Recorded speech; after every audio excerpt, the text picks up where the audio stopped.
Uh, it's a beautiful sunny day outside. Leicester is absolutely beaming. The sun is out. It's Ramadan day 1 or day 2, depending on which mosque you follow.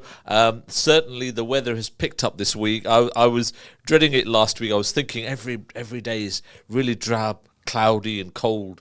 But all of a sudden this week, the life has come back into Leicester, and it seems that spring is really here. And mashallah, we've started off on Ramadan, and it looks like a positive note that we're starting off on with the sun out today, especially across Leicester and Leicestershire. We're broadcasting live from Evington Road on 87.7 FM Radio Ramadan, and I'm your host Zafar Haq. We're talking about the NHS and health and well-being, and I've got a really special guest in the studio today with me, Kartar Biring. Welcome to the studio, Kartar. Thank you very much, Zafar Ji. It's wonderful to be here, and I totally agree with you. It's a glorious day outside. And to all of the listeners out there, all of my Muslim brothers and sisters, friends, colleagues, wishing you an absolutely incredible Ramadan. Ramadan Mubarak to all of you. May your prayers and intentions be received in this month. May you find deep peace and reflection and introspection and connection in this month. So I wish you all of those blessings that are for you, and I believe, is it times 70? Yes. Yeah? All the good deeds that you do will be accumulated, because I know that there'll be lots of people encouraging you to donate and contribute in lots of different ways for lots of different causes. So yes. It's always very active in Ramadan. Lots of charity work, lots of good deeds being done across the city by some of the greatest people that we have in the city. And Ramadan Mubarak to everybody who's listening out there. Kartar, you are in a role in the NHS, but what is your background? Where do you actually come from originally, and how have you ended up in Leicester, and what makes Leicester a special place for you? Well, I was actually born in Leicester, so I call this my home city. I was born and raised here, not too far from the station itself. Very much connected to the communities, grown up here.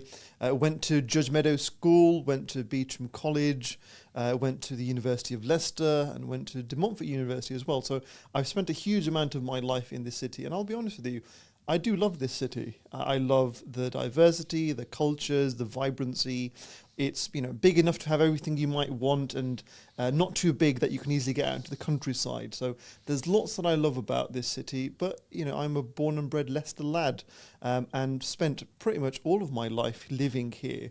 And so I do love the fact that I've made lots of friends across lots of communities, and seen them grow up and grown up alongside them. The elders in the community who once you looked up to and thought, wow, what amazing work they do and how much they do to bring communities together. It's now rising up and stepping into the shoes and taking on little bits of responsibility myself. So born and bred Leicester, this is my roots. I am a Sikh by faith, but a Leicesterian by birth. Thank you, Kartar. Realistically, I think everybody feels that. I'm Leicester born and bred, and lots of other people are Leicester born and bred. But you mentioned stepping in the shoes of some of the older previous generations. That's incredibly difficult, because when they started from nothing. We have a huge base. Well, I think there's an expression that says standing on the shoulders of giants. And I think no person can ever take credit for where they are simply on their own merit. They have to recognise that there were many people who came before us, who came to this country with nothing, with their clothes on their back. And they settled in here, they built communities, they built neighbourhoods, they built mosques and gurdwaras and mandirs, and they established communities. And then they took the bold step of saying, it's not just good enough for us to see our communities thrive, we need to live well with our neighbours. And how can we put time and effort into that very important cause? And so they built, some of the great institutions that we've had in Leicester that were looking at the faith and belief communities of Leicester and how we work together, how we engage with civic society, with government and other, statutory bodies, the police and the council and fire service. So I recognise that they've done a great deal, and we have inherited a great deal from them.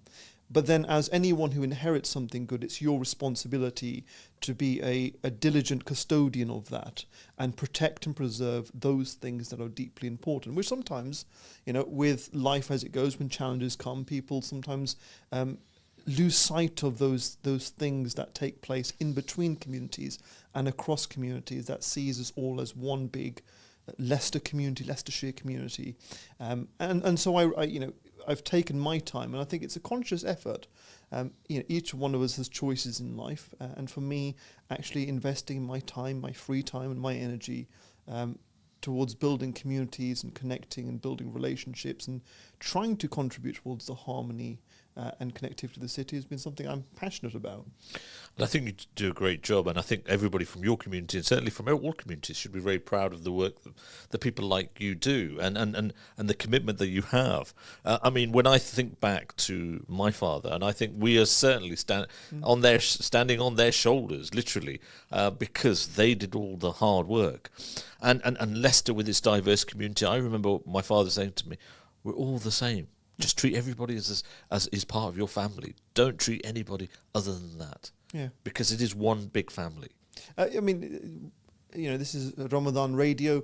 Many people will take inspiration from their faiths. I think there's an Islamic quote, "You've been made into nations and tribes to know one another." No, yes. And I will say from Sikhi, "Manas ki jaat sab ek hai pehchan," we'll recognize humanity as one.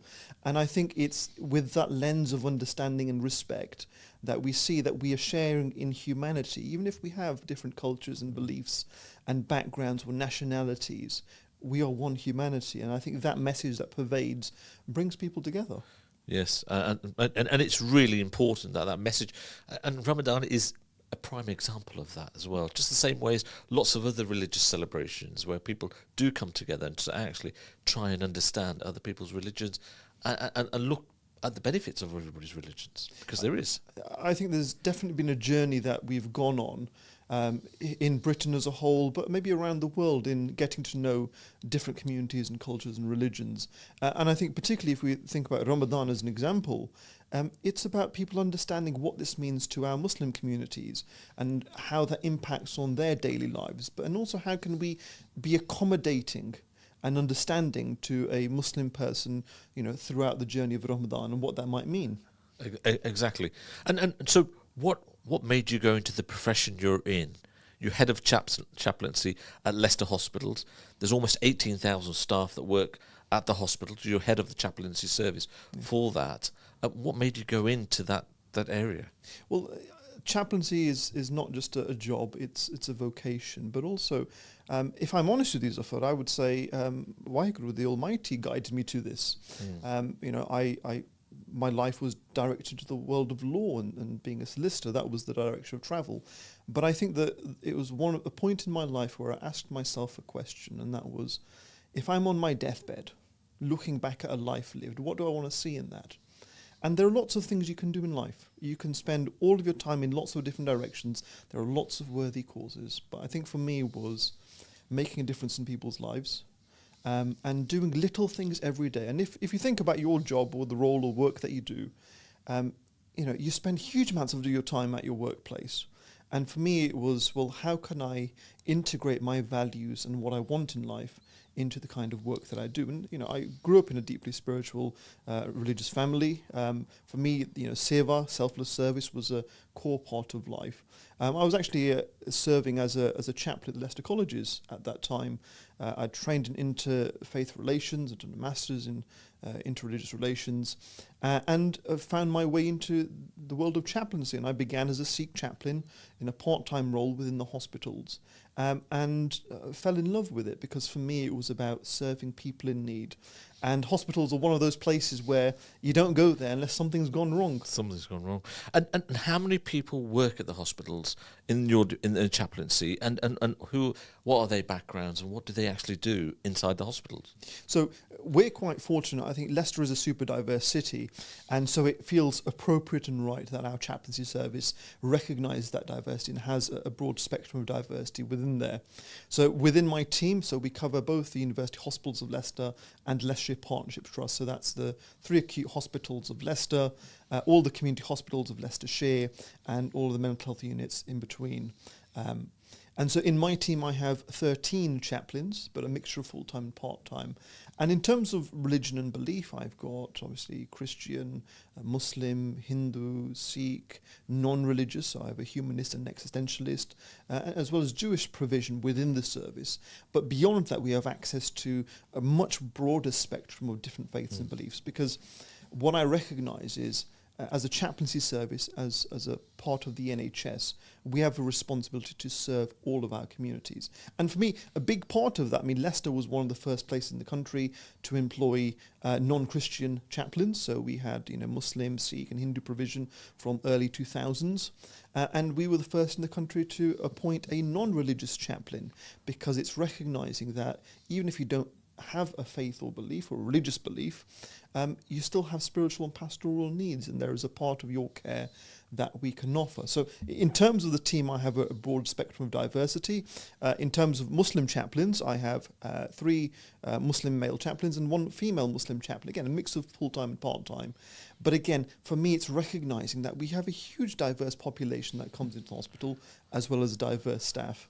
So how do people get in touch inside the hospitals with the Muslim chaplain, and how can they support them, and what help do they provide inside the hospitals?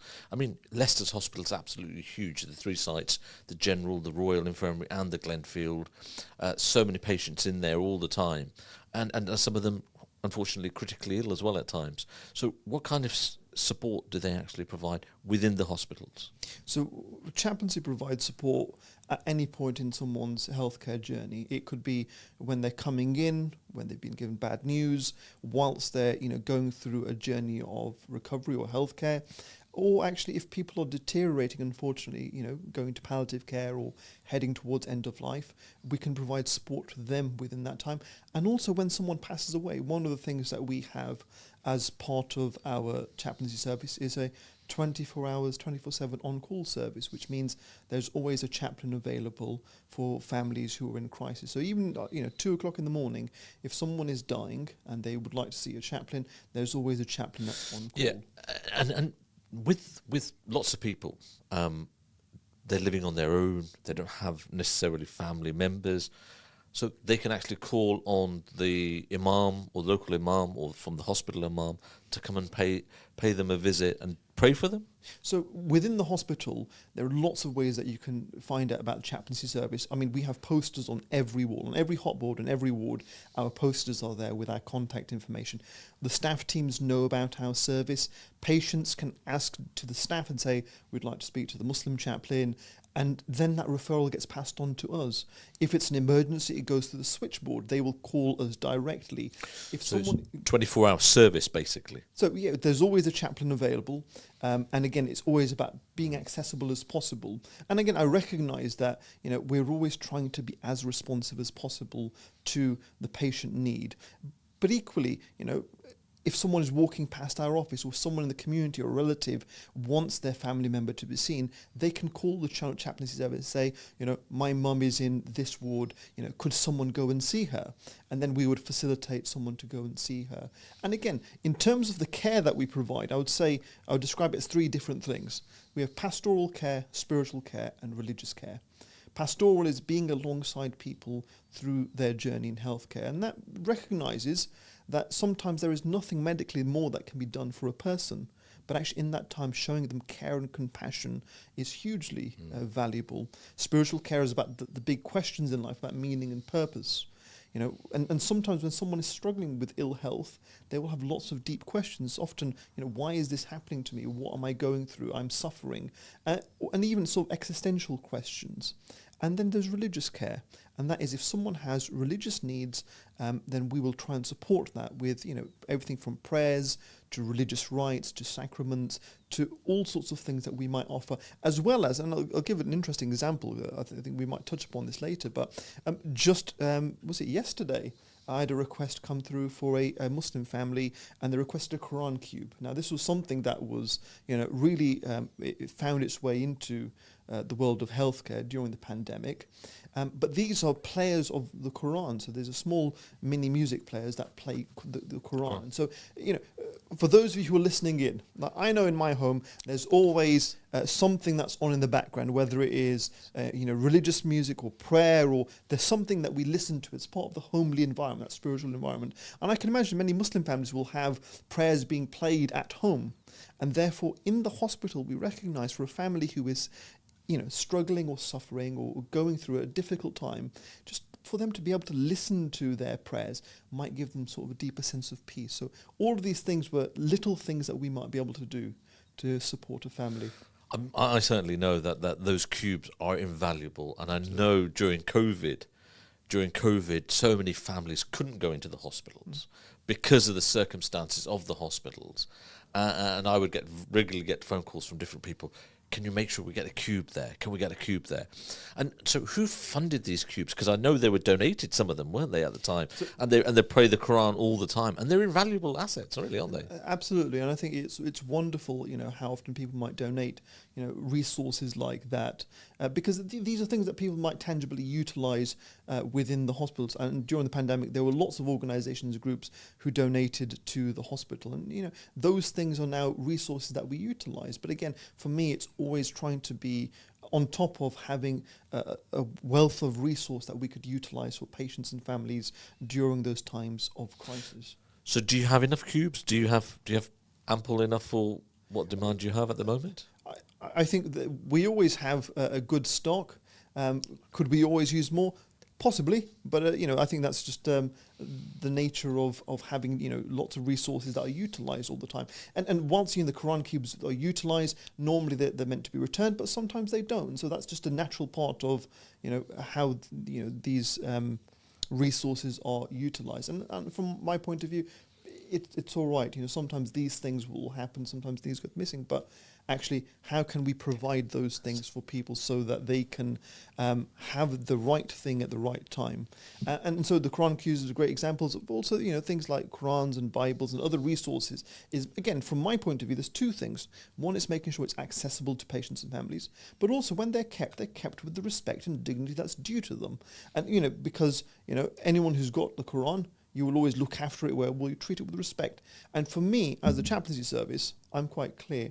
We treat all communities and all faiths with utmost respect. So those things that are important to people, we will treat them with that great respect, and we will, utilize these resources for people. I think the cubes were invaluable during COVID. I mean, so many families couldn't go in, and they knew that their loved ones were dying. I remember several cases, and they had the comfort of knowing that the cube was playing there.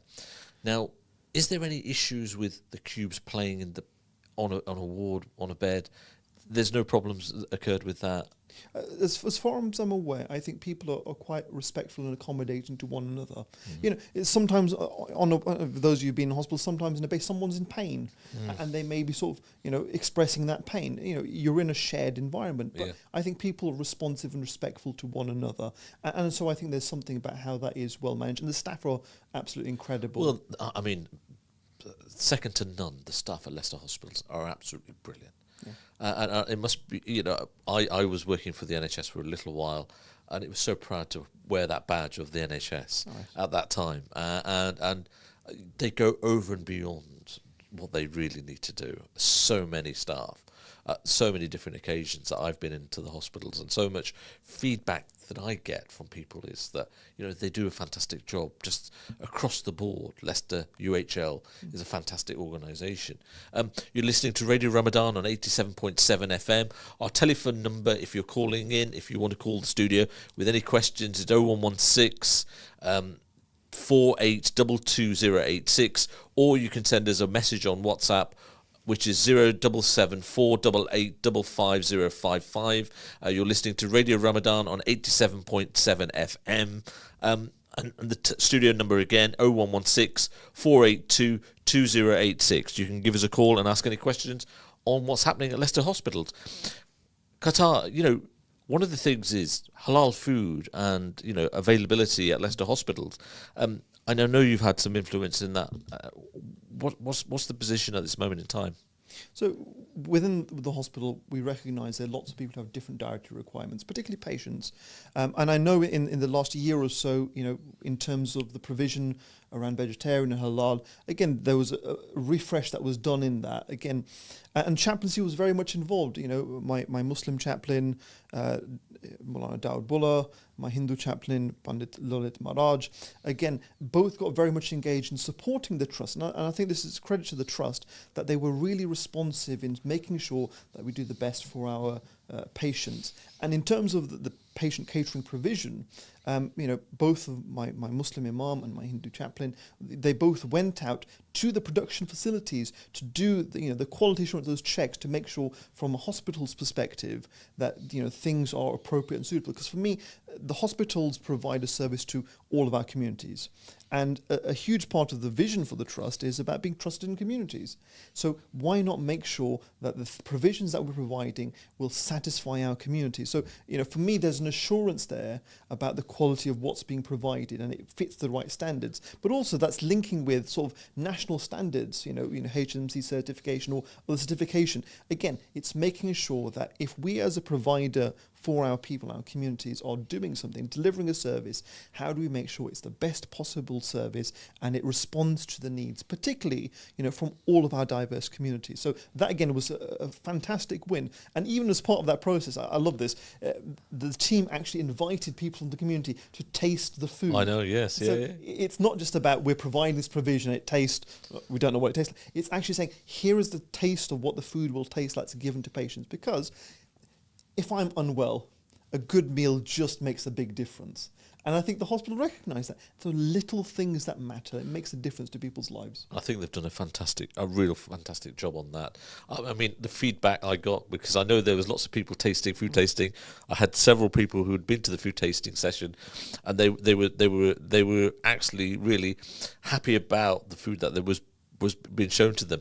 And I've spoken to lots of people out there who were patients who have been inside hospital and come back, and I've always asked the question, how did you find the food? And so actually the food was great. Yeah. The food was brilliant. They had lots of variety and they had good quality meals. That hasn't been the case a few years ago. It certainly wasn't the case. People were not too happy with the food. But if you've got any comments about the food and the quality of the food, particularly if you're struggling in hospital, please give us a call, because, we're here to listen, I think, and Qatar can take it back to the hospital trust. Our telephone number here is 0116 4822 or you can call us on messages on WhatsApp 077 488 55055. And some people have come back to me and said to me, actually, the food was better in the hospitals than it is at home. Which is a great sign, because, as you said, you're feeling unwell, you need the energy, and you actually want to be encouraged to eat. And if there is good quality food there, it does make a difference.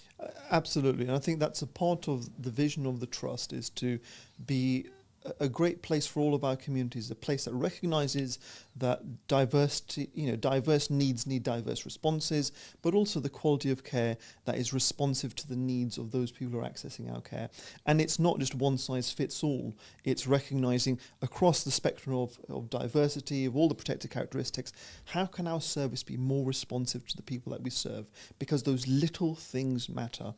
For example, in our hospital spaces, we have multi-faith rooms, we have prayer facilities that people can access, staff can access. Again, those places are very well maintained. We look after those spaces because we know it's important to people. So I have been there when I've been in hospital with somebody, and you want to pray your namaz. There's a great facility in the Royal Infirmary, and it's very actively used as well, isn't it? Yeah, and so on a Friday we might have over 200 odd staff come in for their Friday prayers, and that's usually just staff. But throughout the day, those spaces are utilised by all of our different communities, because it's an important part of the care that we provide. Because for people, they don't leave their religious identity or the spirituality at the door of the hospital. It's a part of who they are.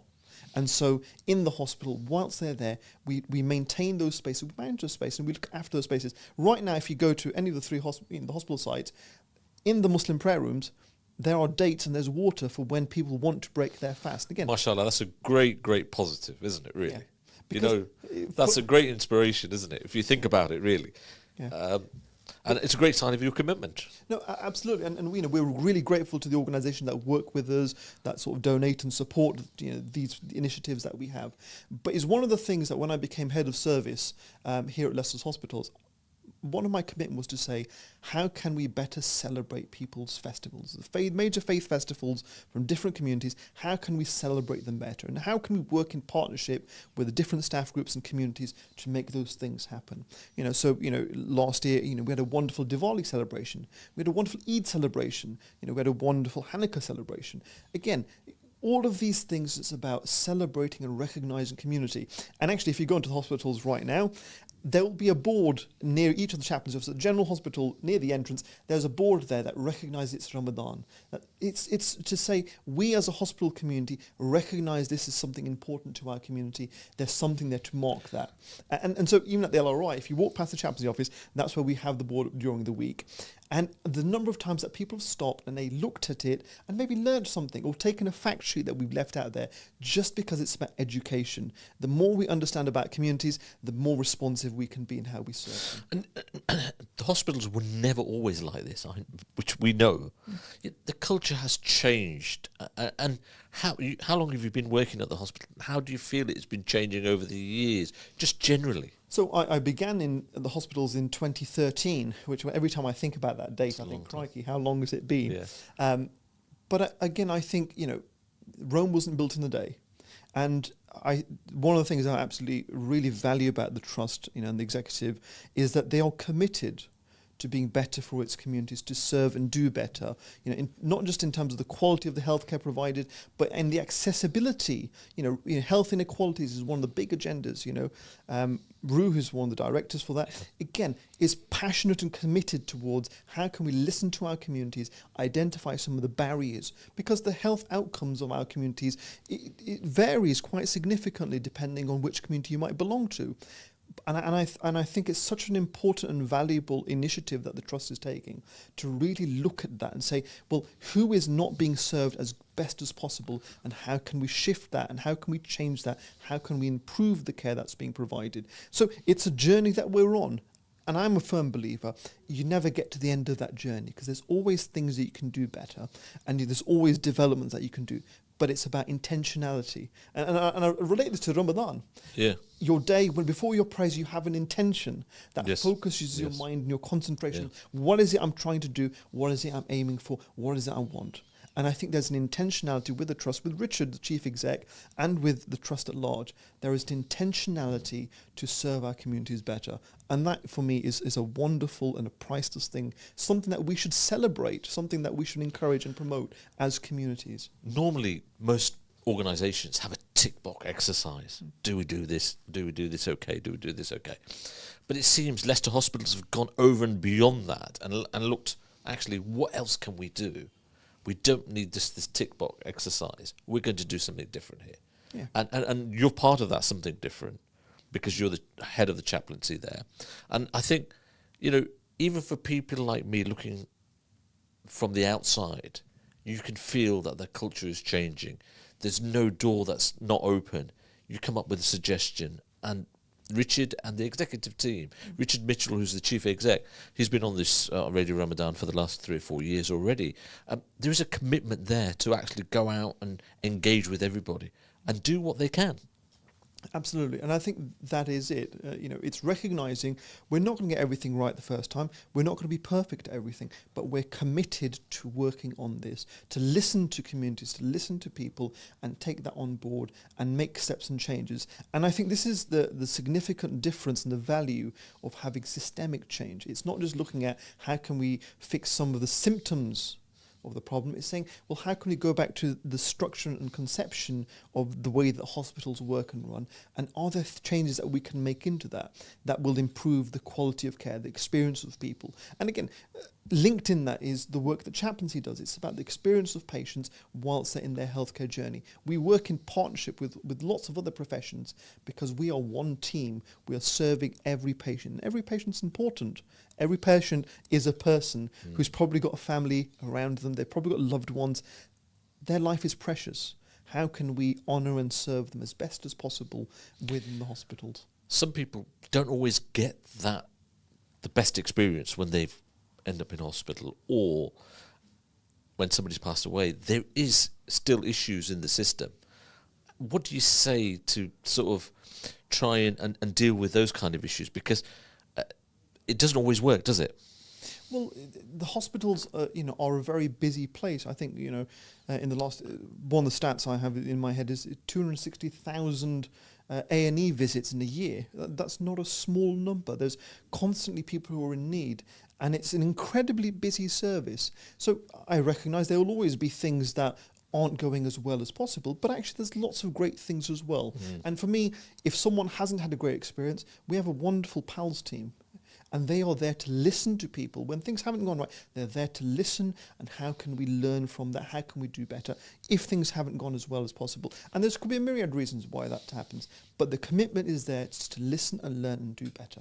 And I think that commitment is there because I certainly know that when Richard was on the show a couple of years ago, he was giving out his email address. So there is a willingness from the management of the hospitals to actually learn from what's going wrong sometimes, because not everything they will be able to deal with, but they are there to actually take on board any criticism and actually learn from that. I totally agree. But I think there's also one aspect that I think is probably worthwhile reflecting on this. Bad news sells.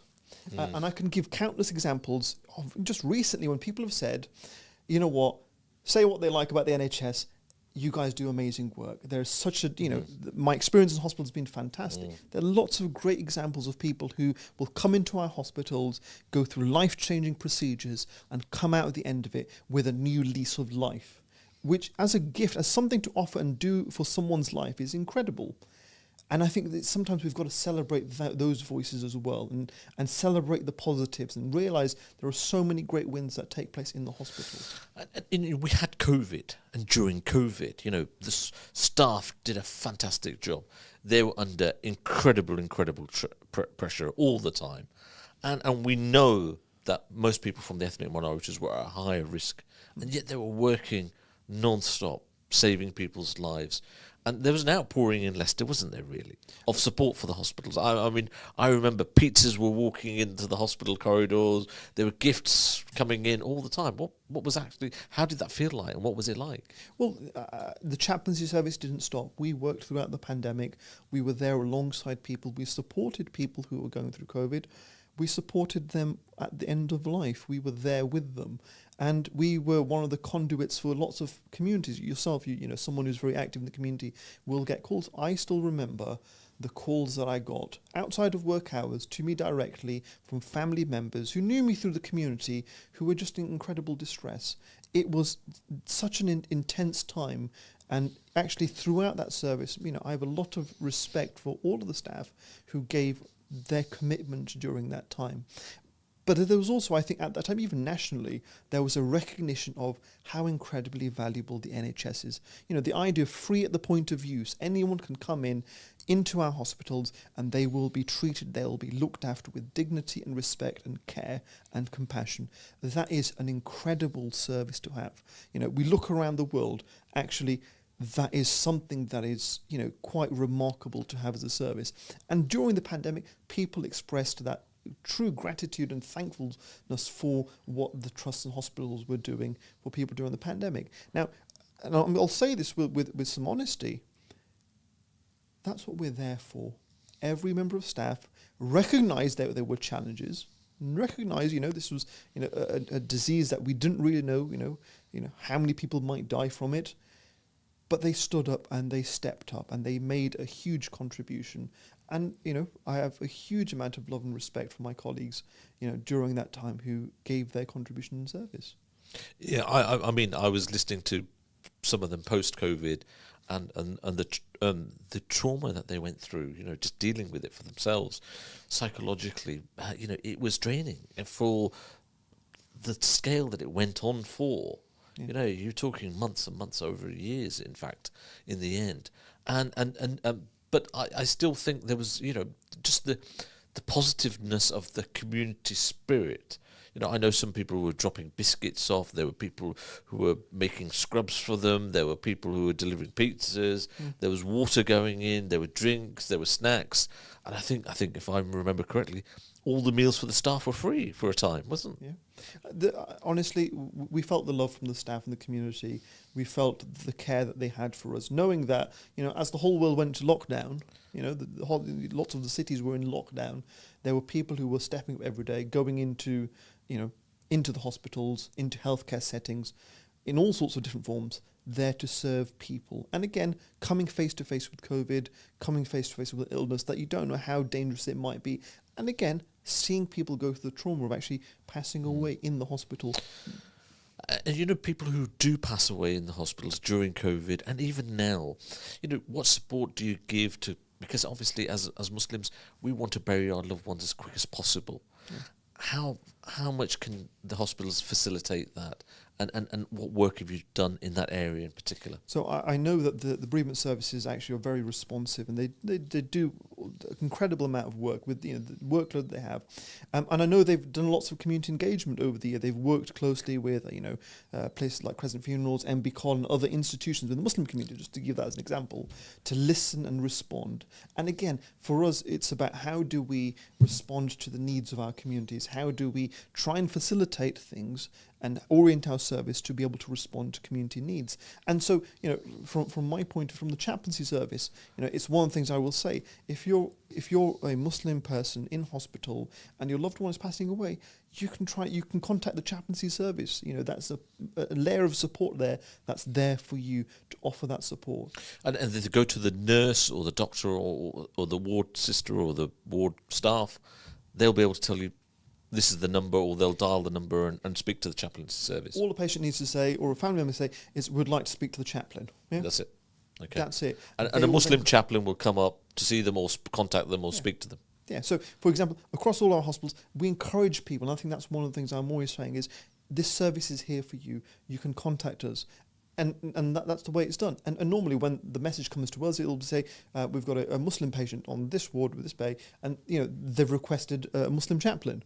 We will then respond to that. Again, for me, it's about being a responsive service to the people that are coming in our hospital. And I think it's important that people do use the service, because at the end of the day, it's there and it needs to be used.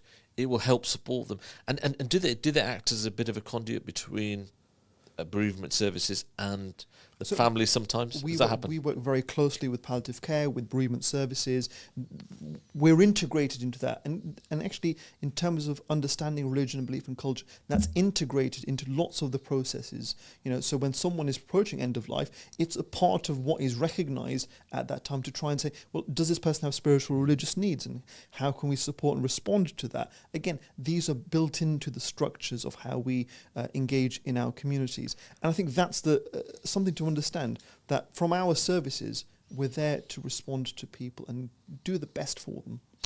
And I certainly get lots of good feedback, great feedback about the bereavement services, particularly from about the services. Rebecca Broughton and their team, they deliver fantastic sort of care, and they go out of their way. I've spoken to them at the weekend sometimes in the past, and there is definitely a commitment at Leicester hospitals for doing the best possible job for their patients, looking after them, and looking at the diverse super city that we have, and looking after their needs. But do you feel there's always going to be something else that you want to do? Is there a list that you have that thinking, I want to do this next, or we want to try and do this? Is that happening? So, I mean, from my own service, I can speak. So, just to give you a sense of scale, in the last year, so from April last year until the end of March this year, we're projecting at having visited over 10,000 patients. Just our chaplaincy service. That's a lot. Out of hours, we probably have close to 350 to 400 calls that come out to us out of hours, and that can be anything from the evening or the middle of the night. Again, these just gives you a sense of the scale of actually how many people are coming into hospitals. I mean, the UHL has 1,900 beds. It's a significant amount of people in hospital at any time. And from my point of view, I'm always wanting to learn and develop and listen. I have a vision of what great chaplaincy services are. and how they're integrated, how they're connected, how they're supportive. But I'm also always listening. I listen to staff, I listen to patients, I listen to families, I listen to the community. A big part of the work that, being connected to lots of communities is I'm listening to what are people's concerns, and I'm taking that on board. So how can we respond to that? How can we support that? How can we encourage that? Because I think sometimes communities know what they need, and they have a sense of these are the things that are important to us. My job as head of chaplaincy service is there to listen, to understand what are the needs of the community. What is the community telling me?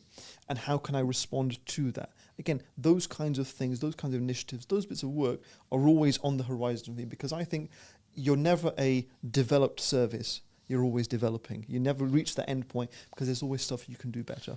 There's always stuff that you can do better. And the world is changing. A lot of people are living in isolation. Has it ever happened when somebody's passed away inside the hospital and you have no details of next of kin? What happens in those kind of cases? Does the chaplaincy get involved? Do they try and support, or do they go to the community and say, can you help us with this issue? So one of the services that chaplaincy provides is, in terms of the hospital provides baby funerals for people who unfortunately lose their baby. There's a shared service that is offered to all families that people can access. If someone dies without a next of kin, there is a process where they try and identify next of kin. But the chaplaincy service will provide that funeral for that person if they have no next of kin. Again, it's about dignity and compassion to people in those circumstances. And does that happen quite often? Or yes. It does? Yeah. Again, throughout the year, we will have a good tranche of people in the hospitals who pass away without a next of kin. I don't have the stats on me right now. Yeah, if I went back to the office, I could tell you how many we've done in the last year. Yeah. Because it's a really sad scenario, the world we're living in, because there must be obviously somebody at some point, but obviously not always can you find out in a timely manner, really. Well, I think that there's a process around that, there's a legal framework around that, and that's largely done by bereavement services. But if it gets to the point where this person has no next of kin, and then we provide that service, again, dignified, respectful, in a way that honours a person. If no one else, they have no other family member, we will show them the respect that they deserve as a human being. And You've been doing this job almost 15 years, 13 years. You've been doing this job. And for you, have you seen the change of culture within the hospital from 2013 to now? How has it changed in your perspective? Because from a person who has a lot to do with the hospitals, I'm more confident now than I've ever been in my life of actually things moving forward, and somebody always listening to a reasonable request at a reasonable timescale. No, I definitely think that it's been a constant journey. I could talk more about where we are now, because I've been head of service just over 3 years now, and in that time I've seen a real drive and a commitment towards doing better, to being more engaged, to listen more to our communities, and that commitment is there.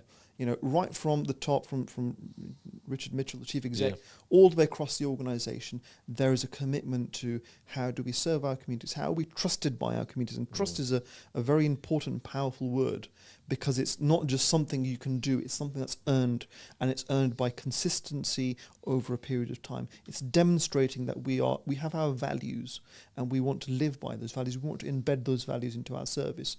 Again, it's a work in progress. We're all human beings, we're all people, we're all infallible. We all might make mistakes, but again, it's that commitment to learn, to rectify mistakes, to do better, that is at the heart of our service. And we've seen great changes, we've seen great leaps in terms of that engagement, that desire. The amount of engagement the hospital, the trust does with its communities, its commitment to, EDI, diversity and inclusion. Again, it's a demonstration of we value people, we value diversity, we value all of the identities of our communities that we serve. Because the hospital is one of those places in the city that is connected to every person. We all have a connection with the hospital. Whether you were born in a hospital or have been ill or gone to A&E, you are connected to our institution. And therefore that institution isn't just, it's not my institution, it's your institution. It's your NHS, it's your hospitals. It's all of ours. Yeah. Yes. And I think that commitment, that we're all part of it, is really, really important. Yeah. Really important. And Kartar, it's really great to have you on the show and explain all those services to us. And thank you very much. And thank the hospitals on behalf of the people of Leicester and Leicestershire, because, it is a traumatic time for lots of families when they end up in hospital. But to hear that there's plenty of support when they get inside those hospitals, spiritual support and support from other people, it really, really is important. We're running out of time, so I'm going to thank you very much for coming on. No, thank you ever so much for having me. From myself and the chaplaincy team, Ramadan Mubarak to all of our Muslim friends out there. And if you ever need us, we are there at your service. Ramadan to Mubarak to everybody. I will be back here next Sunday from 12 o'clock till 1 o'clock. Thank you very much, Kartar, for an excellent show. And please join us next week.